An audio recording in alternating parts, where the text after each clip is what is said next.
Barka da zuwa wannan tamu mai albarka. So a yau muna ɗauke muku da sahihin labari akan abin da ke faruwa tsakanin Dauda Kahutu Rara da kuma Naziru Sarkin Waka. Kafin mu shiga cikin bidiyon, idan yau ka fara ziyartar wannan tasha mu daure ka danna mana alamar subscribe. Sarkin Waka ne ya bayyana abin da yasa ya Basazama Inuwadaya da Dauda Kahutu Rara.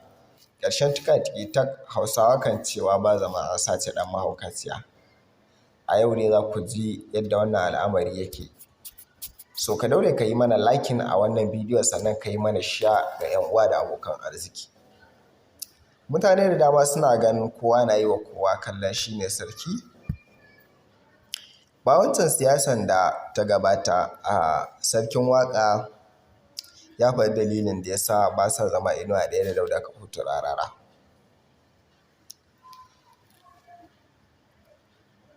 Kowa yana so ya ji wannan amsa daga bakin Sarkin Waka Naziru Ahmad. Ku biyo mu ku sha labari daga bakin mawaƙin.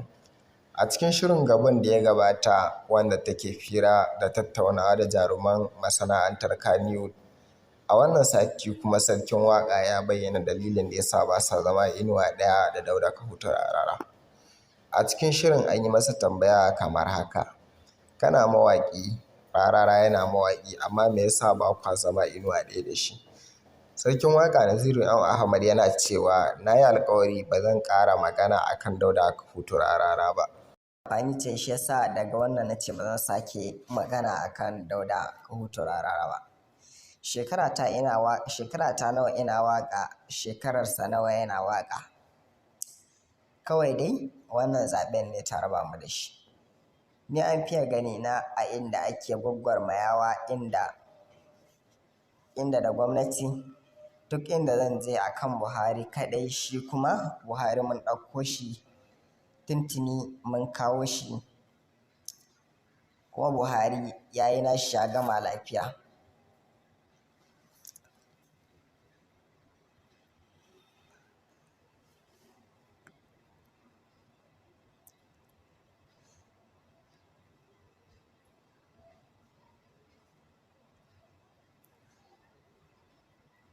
Buhari nake yi har Allah ya zo ya ba wa Buhari, har Buhari ya gama mulki lafiya, muna tare.